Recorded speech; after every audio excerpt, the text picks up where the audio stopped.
Good morning, grade 4. Welcome back to the English class. In the previous class, we learned the story of Mulla Nasruddin. Today, we will see a few exercises from the chapter. So before that, I suggest you read the story once again and then come back to the exercise part. And I hope you have read the story once again. And let's move on to the exercise part. The first section is write T for true and F for false. And let's read each statement one by one. Nasruddin's neighbor was worried about his children. Is that statement true or false? It is false. The neighbor was worried about his small house. Question number 2. Nasruddin asked the man to take the chickens to the cattle shed. Is that statement true or false? It is false. Nasruddin had asked the man to take the chickens to inside his house. Now question 3. The man brought his donkey inside the house. Yes, it is true. The fourth one. The man lived alone in a big house. No, the statement is false. The man lived in a small house. Now question number 5. Nasruddin was known to be a wise man. Yes, the statement is true. Now question number 6. The man did not thank Nasruddin. The statement is false. The man had hugged Nasruddin and said, "Thank you, Mulla, your plan has worked." So the given statement here is false. I hope these are clear to you. Let's move on to the next section. Let's answer these questions. Question number 1 is, why was Nasruddin's neighbor upset? So the answer is, Nasruddin's neighbor was upset because his house was too small for his family members and there was hardly any space for anyone to move around.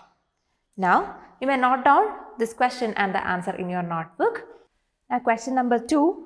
What was the first suggestion that Nasruddin gave to the man?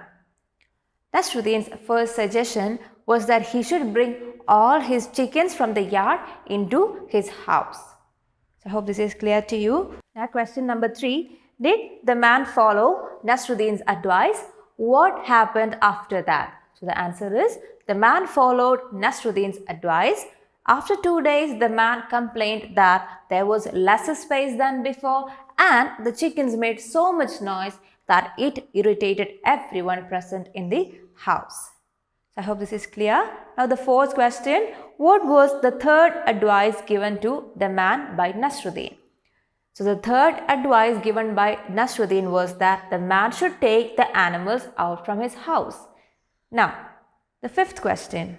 What did the man tell Nasruddin at the end of the story? So, at the end of the story, the man told Nasruddin that his plan had worked and now that all the animals were outside, there was enough space in the house for him and his family. He was satisfied with the little house he lived in. So, I hope these answers are clear to you and make sure that you note down these answers in your notebook along with the correct questions. Now, the next part is the vocabulary. Now, it is about forming adjectives from nouns. We have seen this already in our English reader textbook. Now, how do we form adjectives from nouns? Here we have some examples. I hope you remember these examples. You see here words are given. The words are Indian, European and ornamental.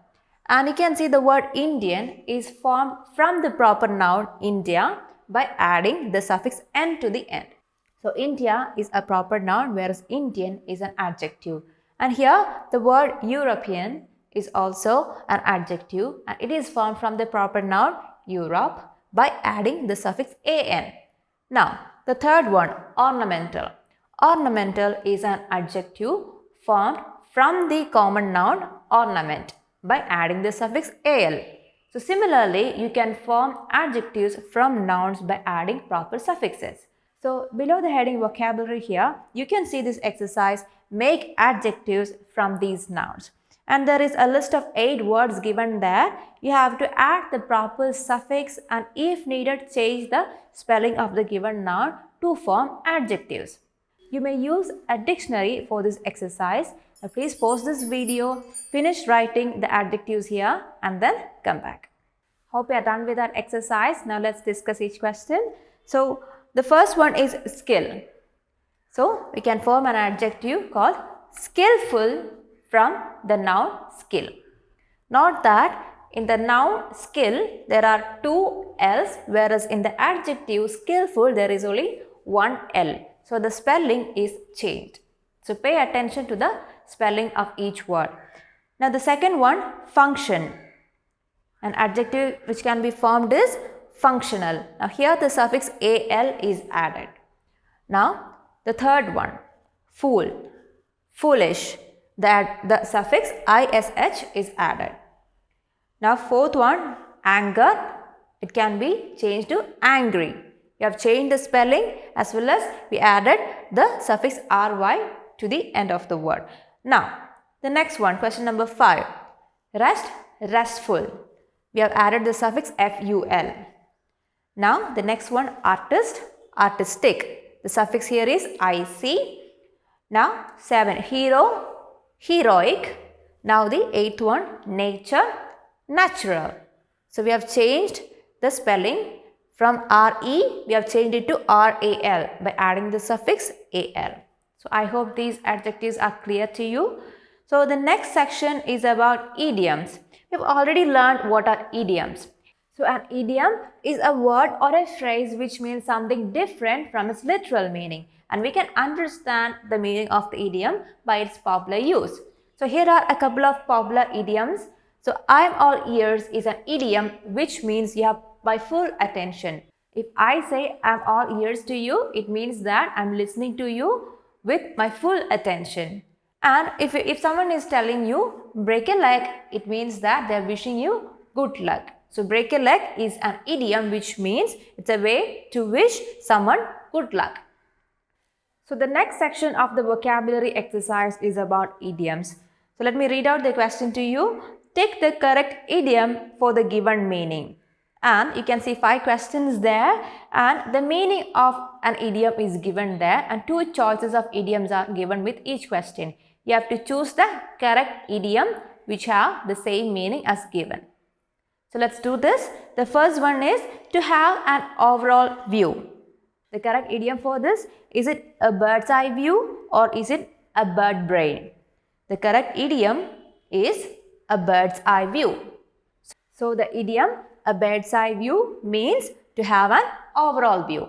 Now the next one, a person who arrives before time. Is it a rare bird or an early bird? The correct idiom is an early bird, and it's an idiom which means a person who arrives before time. Now the third one, someone who eats very less. Is it eats like a bird or the early bird catches the worm? So the correct one is eats like a bird. So eats like a bird is an idiom which means someone who eats very less. Now the fourth one, someone who is carefree. Is it birds and the bees or as free as a bird? The correct idiom is as free as a bird. It means someone who is carefree. Now the fifth one, something certain is better than something that is uncertain. Is it birds of a feather flock together or a bird in the hand is worth 2 in the bush? So the correct idiom is a bird in the hand is worth 2 in the bush, and it means that something certain is better than something that is uncertain. So I hope all these exercise questions are clear to you. So we'll see the rest of the exercise in the next class. So that's all for today. See you in the next class. Till then, bye.